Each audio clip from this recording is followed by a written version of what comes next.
भद्रं कर्णैभिः शृणुयाम देवाः भद्रं पश्येमाक्षभिर्यजत्राः स्थिरैरङ्गैस्तुष्टुवागंसस्तनूभिः व्यशेम देवहितं यदायुः स्वस्ति न इन्द्रो वृद्धश्रवाः स्वस्ति न पूषा विश्ववेदाः स्वस्ति नस्तार्क्ष्यो अरिष्टनेमिः स्वस्ति नो बृहस्पतिर्दधातु ॐ शान्ति शान्ति शान्तिः.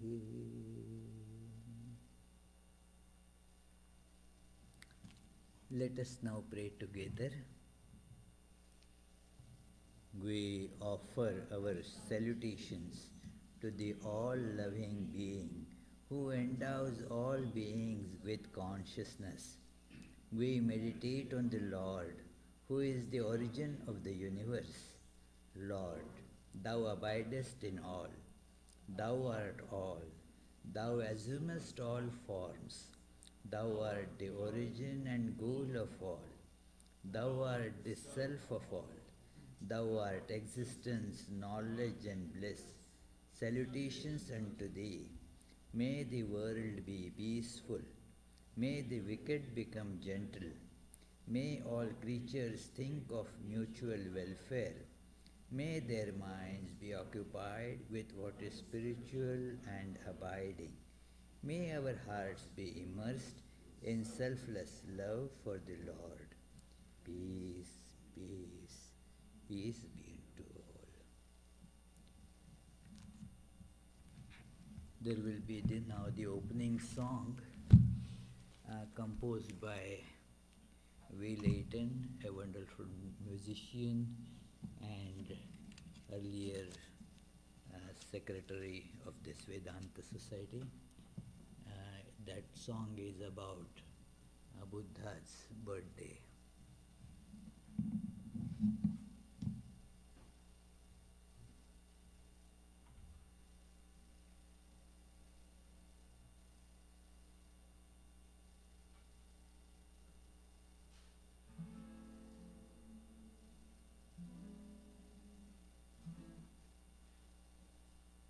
Rejoice, now let us sing, for he was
the birthday of Lord Buddha, according to the Indian lunar calendar, falls on this coming full moon day that happens to be the 10th of this month, the coming Wednesday. And let us begin today's discussion on the parables told by Lord Buddha by doing the well-known triple salutations. You please repeat after me. Buddham saranam gacchami, saranam gacchami, dhammam saranam gacchami,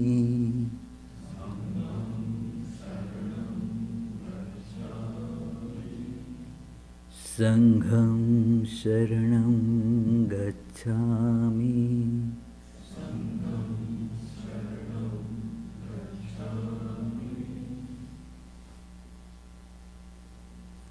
The translation is that I take refuge in Lord Buddha. I take refuge in his teachings, the Dhamma, and I take refuge in the order which practice these teachings and thereby illumine the lives of people. So this is the triple blessed day they call the Buddha's birthday.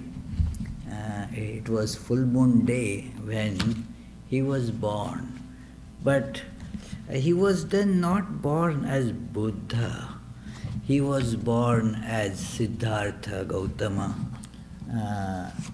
A child was born to the king of that small state. So he was born as a human being, not as the enlightened one.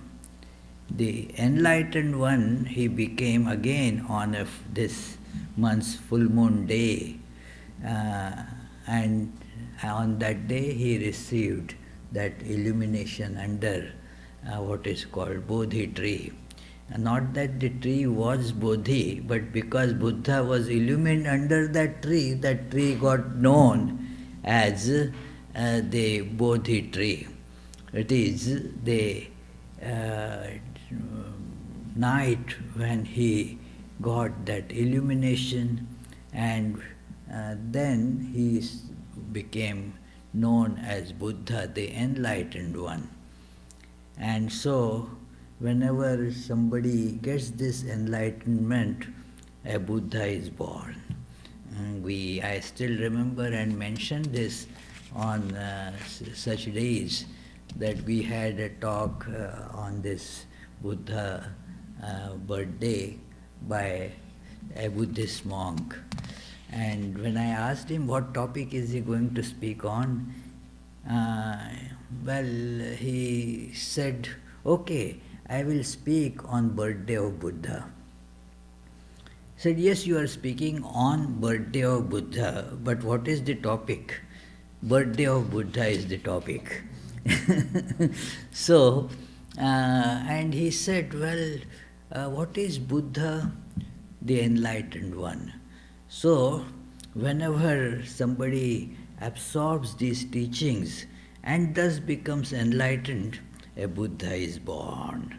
Buddha is not name of a particular person as such, the enlightened one. So, whenever somebody attains that enlightenment, then there is a Buddha born. And then Buddha departed physically again on that same full moon day.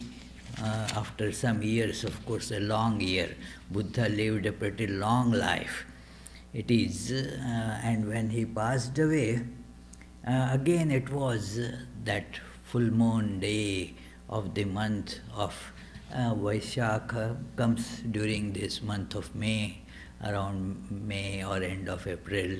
So it is, this again is therefore considered that Buddha physically left, but then the teachings survived and kept on illuminating people all over. So this is again, therefore, uh, to tell us that the person was not a physical presence alone.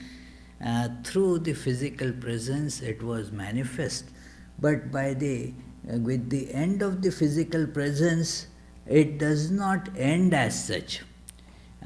This is what we have to feel and understand, that our life, our bodies are for attainment of that state where we see the way out of this suffering.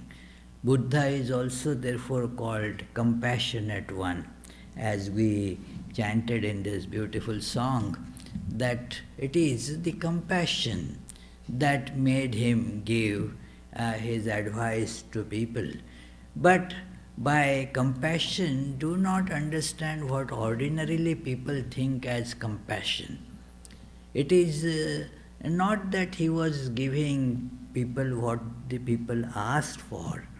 He saw the suffering, he saw the cause of those sufferings, and did something by which that cause can be remedied.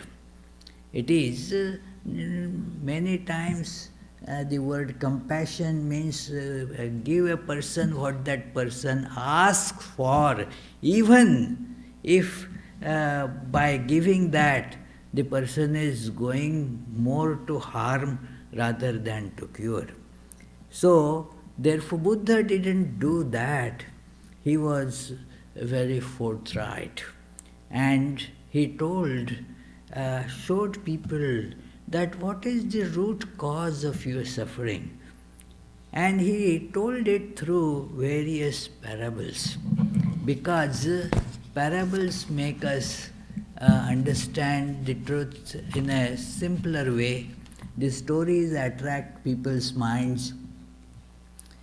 Just mere philosophy doesn't become very attractive. When it is coated with, like a bitter pill, you put a spoonful of sugar and then it goes inside. So the parable is something like that, a story which people can appreciate. And then through that story, when the truth is given, the truth becomes, it goes inside. Otherwise, in the mouth itself, a bitter, it will be spat out. So therefore, it is told through parables, in a way simple to understand and appreciate. So, there are many, many parables. Even Jesus therefore said that I teach through parables. Sri Ramakrishna taught through so many parables. And that is where we see the genius, that how the teaching can be inserted. Moreover, it all came up through the great life that he was leading, that lent the stories a convincing ring. If you are not practicing what you are telling, then those things are not acceptable to people. I like that saying of Saint Francis of Assisi.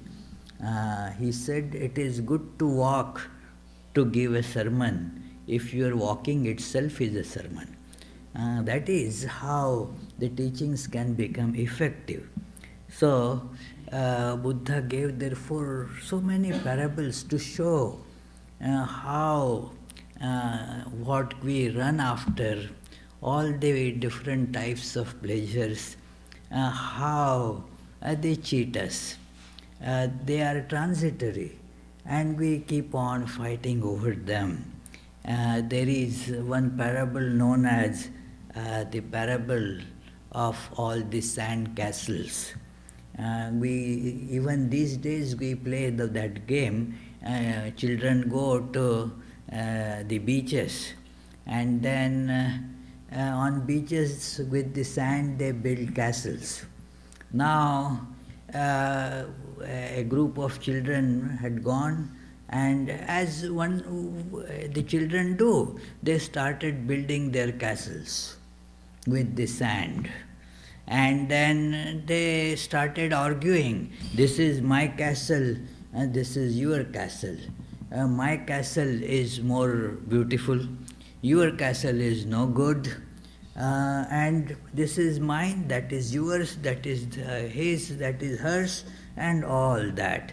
Then one of the children kicked the castle of some other child, and then a fight ensued, and thus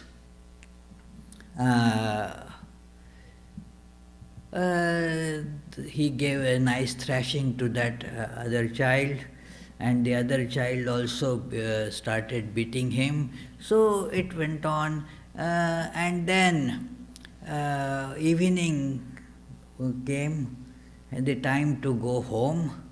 Now they have to go home. It was becoming dusk. They were also feeling very hungry and eager to go home. So they started kicking their own castles. All became sand, you see, and all was forgotten. So through life we keep on building these castles of sand. This is mine, this I will do, this I will get, and then afterwards I will do this. All castles of sand. And soon they are going to get flattened. So let us remember this very important truth of impermanence. One of the great sayings or teachings of Buddha was this impermanence of everything. Whatever has shape, whatever has form, whatever can be named, whatever can be indicated, all that is impermanent. And so, when we look at it from that angle, we will never cling to it. We cling to things only because we feel that they are permanent, they are going to be mine, and thus mine and yours becomes a big problem in our life. This is one of the reasons that we feel so miserable. And then there is another famous parable, very important, very good for our practical spiritual life, if I may be permitted to use that word. It is very important that we identify the problem and start working on it without getting distracted by many other things. This parable is told by Lord Buddha at many different places, and some very similar parables too, giving the same import. It is known as, sometimes called, parable of arrow. It was one student of Buddha started asking this question, that are these souls, do they survive after death or they do not survive after death? Buddha kept quiet. He asked another question, what do you think, that this world has existence now and afterwards? Buddha kept quiet. Do the heavenly angels, they exist or they don't exist? Buddha kept quiet. And then this student asked that, why are you not telling me? Why are you not instructing me on this? Buddha said that, did I promise you that I will answer all these questions to you? No, sir, you did not promise. Then why are you getting upset that I am not answering those questions? Look here. Do you agree that the world is full of misery? Yes. Talk about it.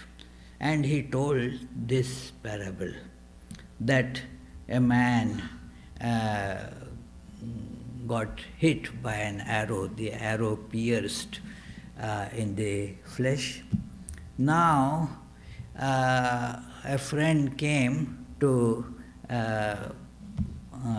help him and started thinking about, well, who has shot the arrow, from what the arrow was made, and what was the metal by which it was made, and so forth. So many questions started coming, that it is that whether what was the caste of the person, whether he was a Brahmin or a Kayastha or whatever, whether he was rich or poor, whether he was American or African or Asian.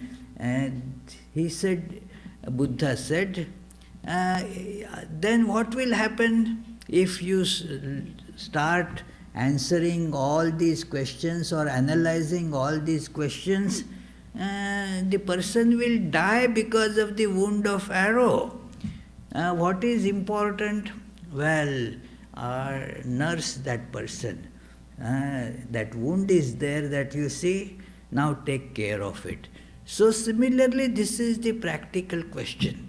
We mess up our head by all unnecessary philosophical questions, that whether the world has a beginning or no beginning. Now keep on debating on this to the end of one's life. No answer can be found. And in the meantime, the life is ebbing away. So therefore, it is no use getting involved in these unnecessary discussions. Locate your problem and start dealing with it. Buddha was very, very practical in his approach. And no wasting of thought, no wasting of words on unnecessary things. So this is a very important idea that we have to learn. Sri Ramakrishna told a similar story, that two friends went to a mango grove, and one of them was having a calculative mind, and so started calculating that, well, how many branches each tree has. On an average, let us decide how many branches each tree has, and how many leaves then each of those branches has. So each tree, how many leaves will it have, and how many trees this whole grove has. So how many leaves there will be in this mango grove. He started calculating all this question, and in the meantime, of course, the leaves were falling down and so forth. So some new leaves were coming up, because this calculation would take pretty long time. So while this fellow was engaged in this, his other friend was more practical. He befriended the owner of the mango grove, and then with his permission plucked some nice ripe mangoes and started eating them. So telling this parable, Sri Ramakrishna told that, look, the main purpose of life, and just go for that. Don't waste time in counting just the leaves. So this is a very important idea in this parable of arrow, that suffering, find out the cause of suffering. That is the first noble truth of the four noble truths through which Buddha preached his doctrine. The first noble truth is that that the suffering, a noble truth of suffering, that it is everything is full of suffering. Even what we call pleasure, that also is permeated with suffering. Coming, being born is suffering, dying is suffering, living is suffering, everything is permeated with suffering. Sarvam dukkham, in Sanskrit or Pali, it would be that all is misery, sarvam dukkham, sarvam kshanikam, all is impermanent, momentary, and all is empty. There is no content to any of it. So therefore know this, that the suffering is there. Find out what is the cause of this suffering. And that is the second noble truth, that there is a cause for this suffering. And so there is the hope. You diagnosed the disease. Now you have found what is the diagnosis is there. So now there is the treatment possible, that yes, the cause of this suffering is desire, tanha, the thirst. That is, we have so many desires, and that desire make us chase many things. This chase never ends. We never get what we want, and thus it becomes the cause of suffering. So then the third noble truth he tells is that yes, there is the cessation of suffering. This cause can be removed. And then there is a practical way of removing this cause of suffering, and that is the Eightfold Middle Path, that is the way the sufferings can be removed. So this is to be followed. The next parable that I am going to tell is called the parable of the raft. There are many different parables, and this parable of raft is very nice, very important, that we should always remember why we have taken up this spiritual life. It is not just to as a matter of some exercise as such, but it is a journey to the goal. So he gives the example, he tells all the monks.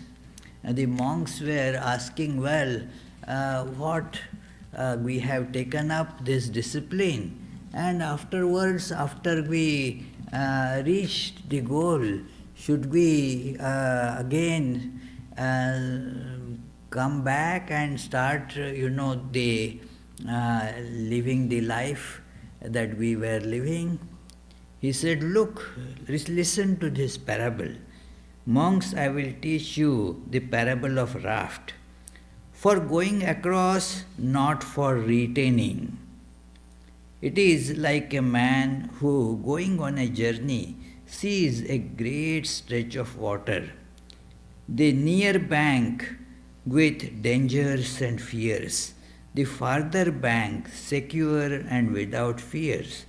But there is neither a boat for crossing over nor a bridge across. It occurs to him that to cross over from the perils of this bank to the security of the further bank, he should fashion a raft and cross over to safety. When he has done this, it occurs to him that the raft has been very useful, and he wonders if he ought to take it with him on his head and shoulders. What do you think, monks, that the man is doing what should be done with the raft? They answered, no, no, Lord. What should that man do, monks? When he has crossed over to the beyond, he must leave the raft and proceed on his journey. Monks, a man doing this would be doing what should be done with the raft. In this way, I have taught you dharma, like the parable of the raft, for getting across, not for retaining. You monks, by understanding the parable of the raft, must not cling to the right states of mind and all the more to the wrong states of mind. This is a very important part for the practitioners of dharma, practitioners of spiritual life. What it means is that you take up a practice, but then the practice takes us forward to the next level. Now, in the meantime, what happens? We get attached to that practice itself. The practice was taken up to get somewhere, but we get entangled into the practice and do not want to leave it. Now its purpose is over. Now leave it and move on to your journey further. So this is an important story, that yes, it is very good to take up the raft, but now you landed on the next shore, that shore where you wanted to go. Now you have to proceed on to your journey further. So leave the raft. The purpose of that raft is over. Maybe somebody else will use it or whatever. But your purpose is done. Now don't get caught in it. That is how this thing is to be remembered. This happens very often, that a certain particular ritual helps a person for a time. But then when that is done, now that person has gotten to a different stage. Now that practice is not necessary anymore. Now that is to be given up and should proceed further. This is an important teaching in this. There is, of course, another idea that is associated with it, that we should not leave the raft till we get to the other shore. Otherwise, this will be remembered only, okay, that has to be given up. Don't give it up before you reach, you do whatever is to be done with that raft. So, till then, one has to keep it and use it with perseverance. There is another parable that I am going to take up. It is, actually I wanted to give two more parables, but they are kind of longish. So I don't think I have enough time today to do that. This parable is about his cousin who became one of his very close disciple. His name was Ananda. And you will see in Buddhist literature many of these preachings are given to Ananda. So Ananda, in this particular story, Buddha had been invited to the king there, that it is, this is called Surangama Sutra. The Buddhist literature is divided into, these three big baskets, as they say, Tripitaka, three big heaps or three big baskets. So, one of them is called Sutta Nipat, where all these different these sutras have been told. So this is one is this Digha Nikaya, one is that means Digha means big one. So in that this particular Sutta Nipat, and that this particular sutra comes, that it is, and in this you see that uh, uh, he was at that time staying in the town of Shravasti, and the king of that town, that Prasenajit, he invited Buddha for partaking food with him, and there was a particular holy occasion, and some other rich people in the city also invited all the other monks in the assembly. This parable tells there were thousands of them. So all of them, they went for that. And at that time, this Ananda was not there. He arrived after all of them had left, and finding that there is nobody in the monastery, nobody around there in the whole that grove where they were staying, he decided to beg in the city for his own food. So he goes, and he remembered the teaching of Buddha that you should take, seek it from everyone, irrespective of whether the person is rich or poor, whether the person is belonging to this particular caste or race or whatever.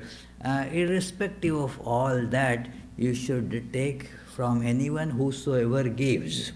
So you should not discriminate between lower and higher and such things.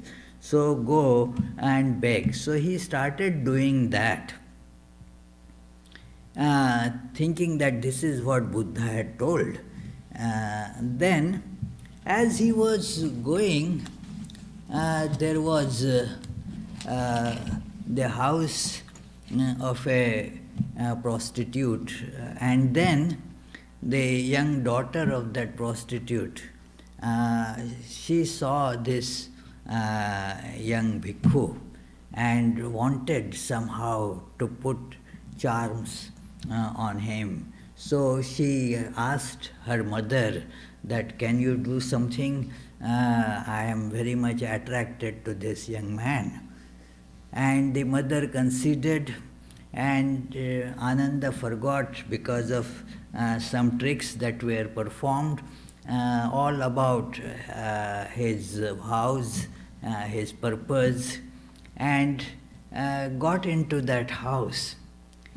And Buddha, while this was happening, was there at the king's place. He perceived what was happening and sent another disciple that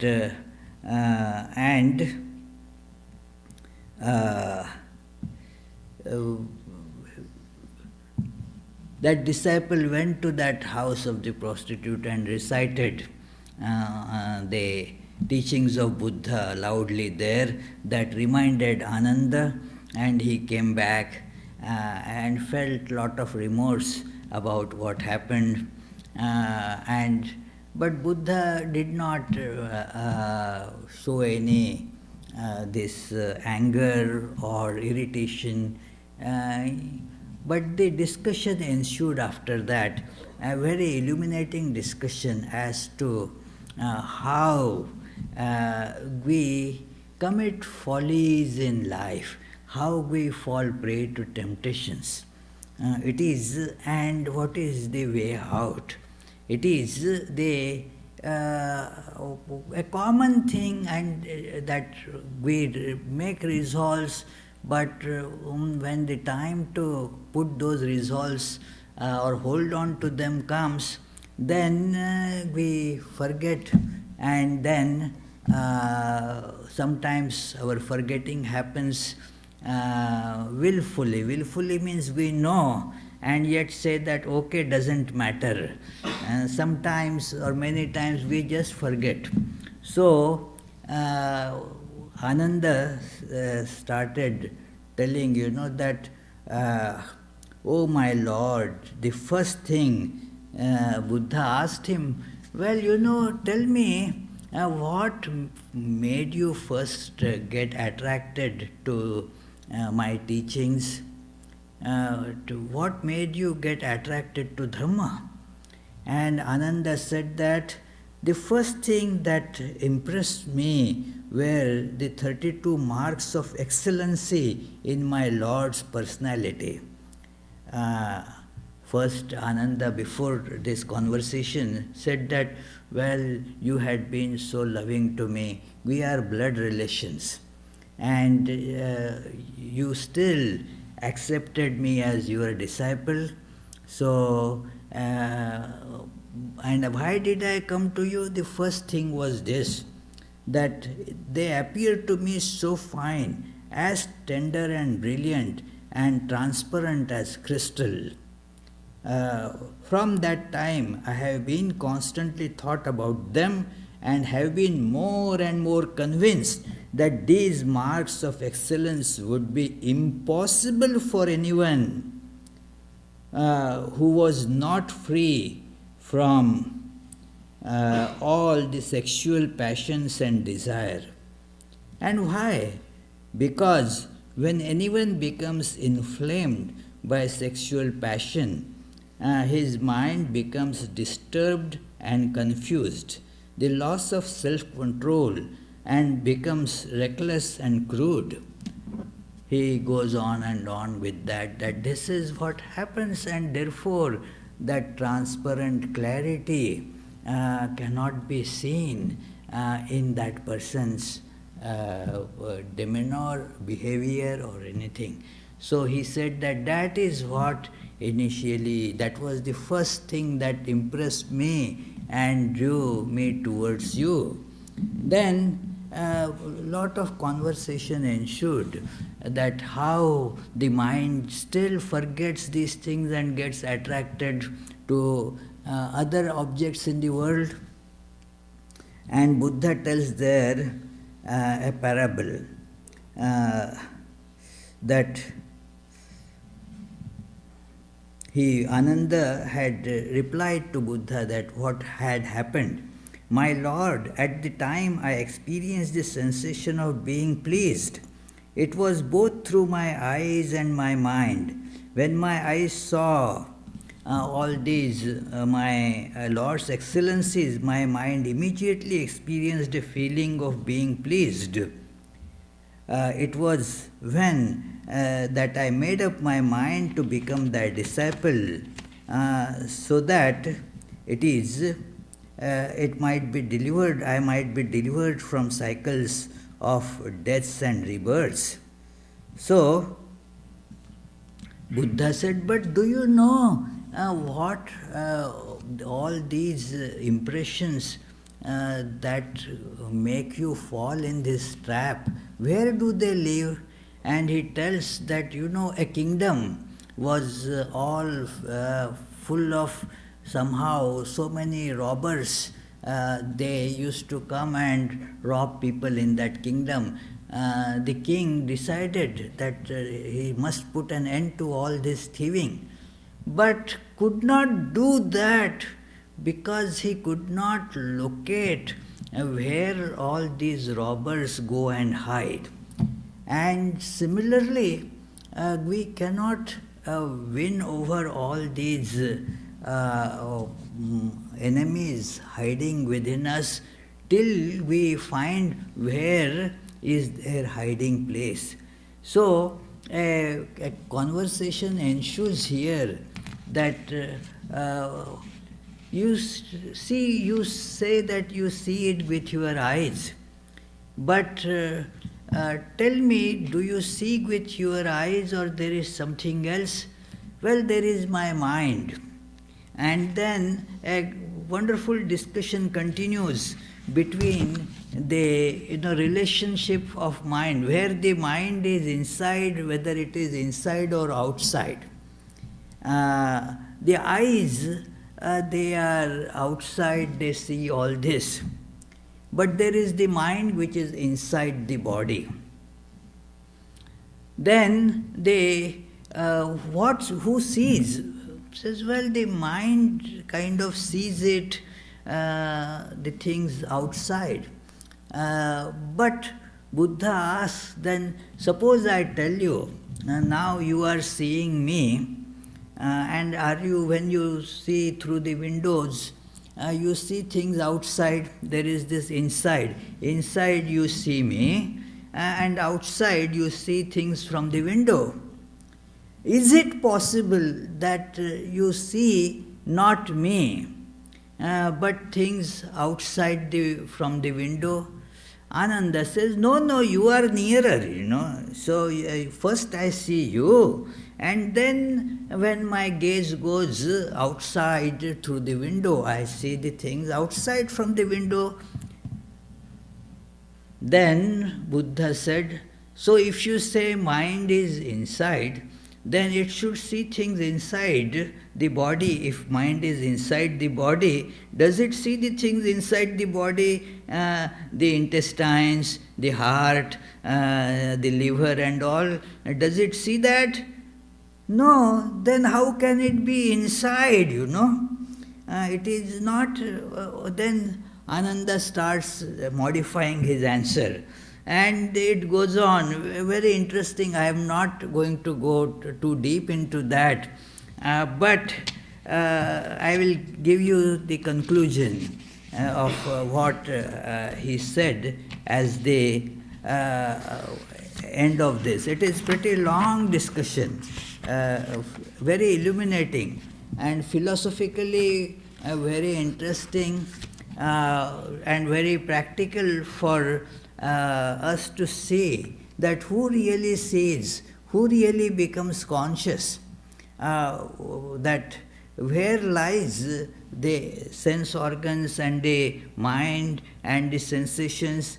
He tried several ways, Ananda, then both might be outside, or both might be inside, or the sense organs, the mind must be embedded inside the sense organs, and so forth.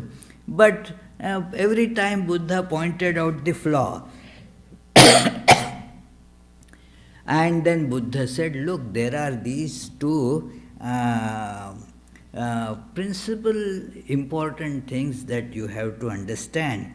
And he was now addressing the whole big assembly there, that from beginningless time, from life to life, all sentient beings have had their disturbing illusions that have been manifested in their natural development, each under the conditioning power of his own individual karma, such as the seed pod of the okra, which when opening always drops 3 seeds in each group. The reason why all devoted disciples do not at once attain to supreme enlightenment and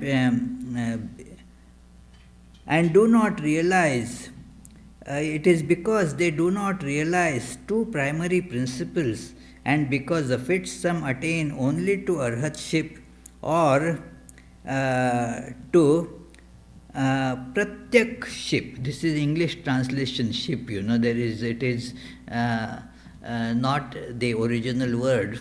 It is, arhat is a very high state, but it is still not ultimate state.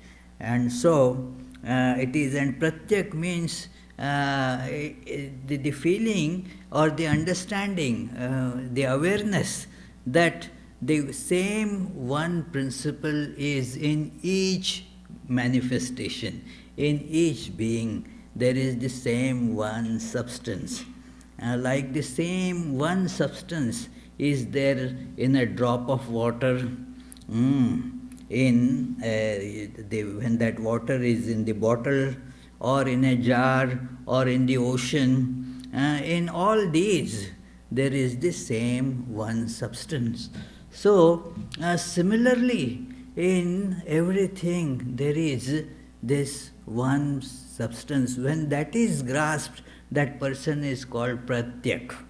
So, it is, and some even to lower attainments to the state of devas and so forth, and some to Mara king and their dependents. These are different states. When people fall to these states, they fall to different levels of temptations. So, and these the two fundamental principles are: first, is the primary cause of the succession of deaths and rebirths from beginningless time. It is the principle of ignorance, the outgoing principle of individualization, manifestation, transformation, succession, and discrimination. It is from working out of this principle there has resulted the various differentiation of minds of all sentient beings, and all the time they have been taking these limited and perturbed and contaminated minds to their true and natural essence of mind. And this is how the mind, that is, it is the capital M, mind, that which is the abode of existence, consciousness, bliss. That is here called, it is the word in Sanskrit is chit, and not chitta, but chit means the abode of consciousness. So that is, and that is then seen, it is one without second but seen differentiated in various ways, and then each of them works out its own activities and does its own karmas. It again always distinguishes mine and yours. So my soul and your soul, that is like the water in the drop and water in the bottle. So that distinguish, they start distinguishing all these things. So this is how the individualization, and then different desires arise in different people, depending on at what stage of awareness they are. So thus they proceed through these different states, they evolve till they attain to the supreme, where these distinctions they go away and they attain to the mind or the chit. The second fundamental principle is of primary cause of the pure unity of enlightenment and nirvana that has existed from beginningless time. The first principle in the language of Vedanta, it is called that how the bondage happens, and the second is called how the liberation happens. It is this is the second principle being told, that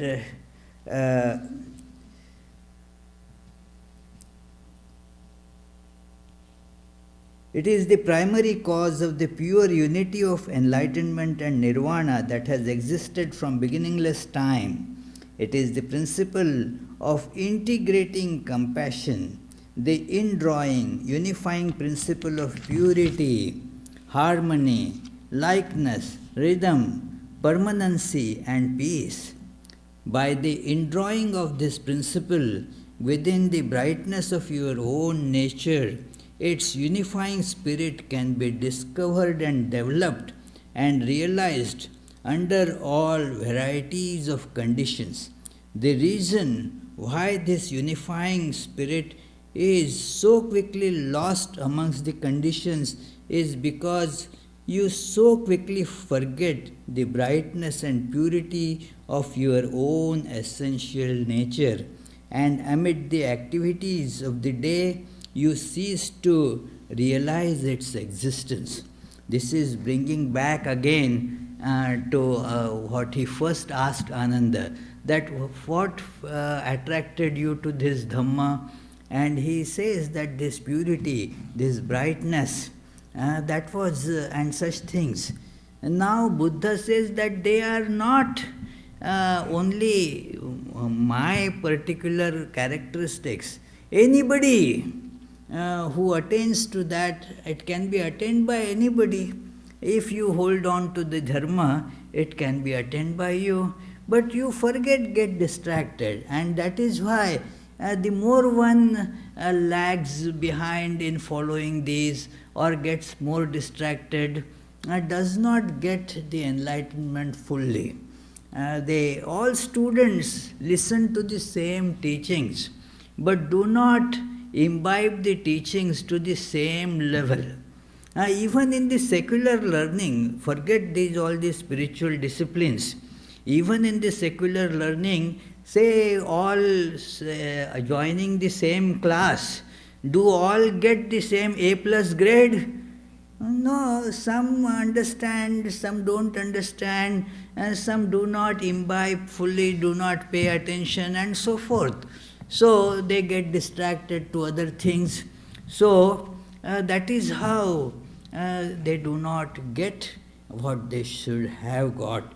So do you now understand, Ananda? He says, now Ananda, you wish to know the right road to Sampatti. Samapatti, actually, it is called Samapatti, and that complete knowledge so as to escape from the cycle of deaths and rebirths. Is it not, Ananda? Then let me ask you some more questions. So he asked that what is connection between your arm and your fingers and something that you hold in your hand? Is it not all you? You hold something in hand, you think that you are not that which you hold. But then the hand is again held by you, so is this hand you or not? So like that he keeps on asking Ananda to show that all this is impermanent. No, the impermanence and therefore emptiness of all these things, and thus you will not get tempted by them. This is the house where all these thieves they hide, that this cave of the cave of ignorance, and thus from there they rise. That which is impermanent is seen as permanent, and thus we cannot find those thieves which disturb our minds. So this is a very important parable about how the mind keeps on cheating us. This is very similar to what one reads in the almost the end of the chapter, third chapter of Bhagavad Gita. Same idea that, well, where from? I, although knowing everything, how I do things which I shouldn't have done. And not that I am ignorant about this, but still what makes me do against my wish that I shouldn't have been doing. And the same discussion follows there. That question there was asked by Arjuna, that what is that, who are those enemies of mine who make me do things in spite of my determining not to do them. And well, we will take up that discussion some other time, but essentially that is what is being, this Surangama Sutta discusses essentially that. We'll meditate for 30 seconds, and then if you have a question, feel free to ask.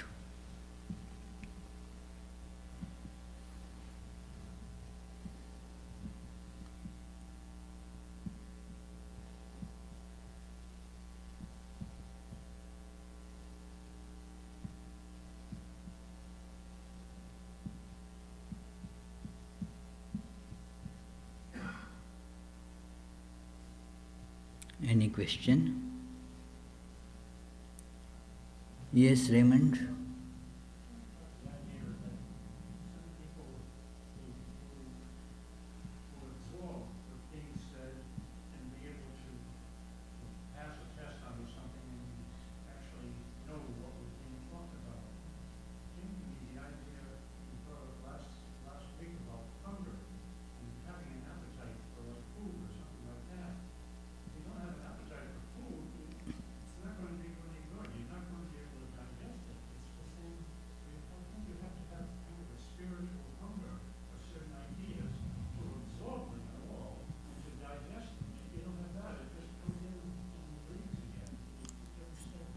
You are perfectly correct that spiritual hunger, therefore, is to be awakened. Unless that hunger is awakened, we do not take these teachings. We do not even come to get them. It is therefore that hunger is to be those people who have that hunger awakened, and they come for it. They are ready to pay whatever. I had told some time back that incident that we were traveling and wanted to take some, feeling hungry. So thought that we will stop somewhere, the car, and then have some lunch. One friend of ours, he likes that Subway, so, and then he pays, because he's, that's he likes Subway. He pays the bill for everybody if you go to Subway. So then we were also happy. Okay, we don't have to pay. You pay. Come on, we will stop at Subway. But then, as we were driving at different these places, there was that we tried to look. There was no Subway, so we decided, okay, next time we can still survive. So let us go to the next stop. Let us go to the next. So it became over after 10 o'clock or so. Still we didn't find. And then at one place we did find that Subway, it was closed. So then we said, now no more, we are very hungry. We cannot really now wait for Subway. And then whatever restaurant was there, we just ate there. We even did not inquire about price or anything. Because when you are hungry, you want food. You don't then look at all these things. So it is like that. When you get the spiritual hunger, then you want it. And therefore the first noble truth that Buddha tells is about awakening this spiritual hunger. And that is by observing the suffering. We all suffer in this world. This suffering has a big meaning. When we suffer, we see the cause as something else. My neighbor is the cause of my suffering, or somebody else, that fellow is cause of my suffering, and so forth. The political situation is the cause of my suffering, or this society. We can blame everything except our ignorance. That suffering is to be seen penetratively. When we see that suffering is inevitable in all these, then we get the hunger. This is same in every situation. Even in Bhagavad Gita, you see how the disciple, the Arjuna, became, eager to get this knowledge, was because he was caught in that terrible suffering.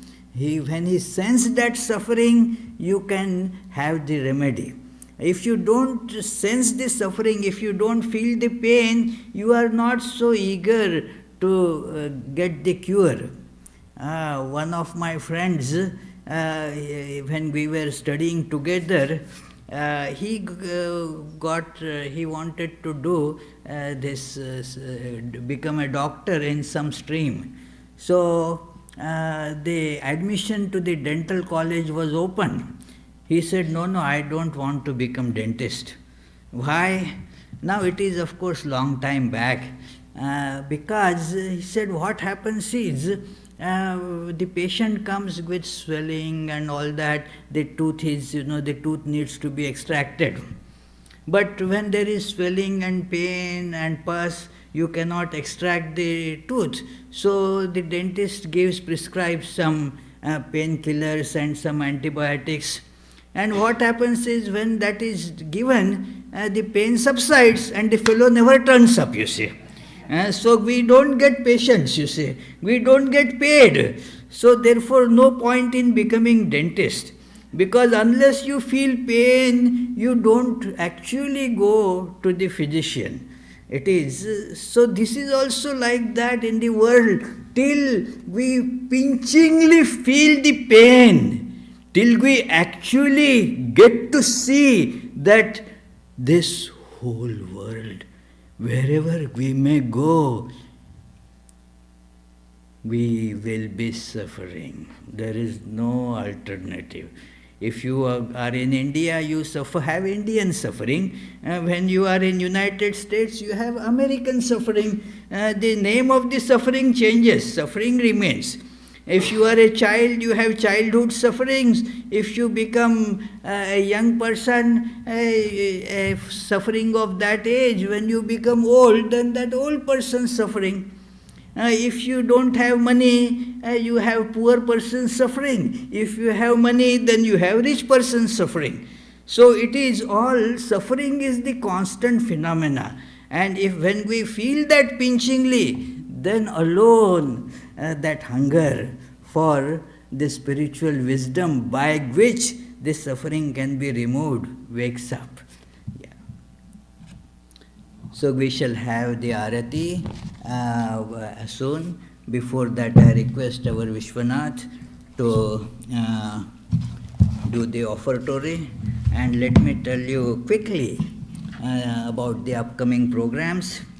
The next Sunday also our discussion is on Buddha. But that also is Mother's Day. So I am going to discuss the mother form of Buddha. There is a mother form of Buddha, and we shall be discussing that coming Sunday. The Tuesday and Friday classes during the week at 7:30 p.m. will go on as usual. Also, as you know, there is the spiritual retreat coming up on June 3rd. And for that one needs to register beforehand. So you can register in the office or you can register online as well. It is the registration cost is $30, but if you register by 20th of this month, 20th or 21st, so it is then you get $10 discount. You can do it for $20. So it is, please try to register. Next Sunday also there is a music concert after the Sunday lecture. It is again a sitar concert by a very famed sitarist from India, Partha Bose. He had played here earlier. He will be accompanied by one Indranil Malik on tabla. So very nice musicians, both of them. And also on Thursday, in addition to this, there was another concert arranged. It is just a short concert of devotional songs by Ram Deshpande. Dr. Ram Deshpande is a musician, a vocalist of great brilliance, and is also a musicologist. Last time when he had toured in India, toured here, he did not come to this area. This time also I got the information rather late, so but still he agreed to come on Thursday evening, and we will have the devotional music sung by him. So you can come for all these programs, and I will conclude with the closing prayers. May the Divine, who is Father in heaven of the Christians, Holy One of the Jewish faith, Allah of the Muslims, Buddha of the Buddhists, Tao of the Taoists, Great Spirit of the Native Americans, Ahur Mazda of the Zoroastrians, and Brahman of the Hindus, lead us from the unreal to the real, from darkness to light, from death to immortality. May the all-loving being manifest himself unto us and grant us abiding understanding and all-consuming divine love. Peace, peace, peace be unto all. I forget one announcement, we have restarted our yoga classes thanks to Roshni. She is the yoga teacher. And she has made soup also today for us to enjoy.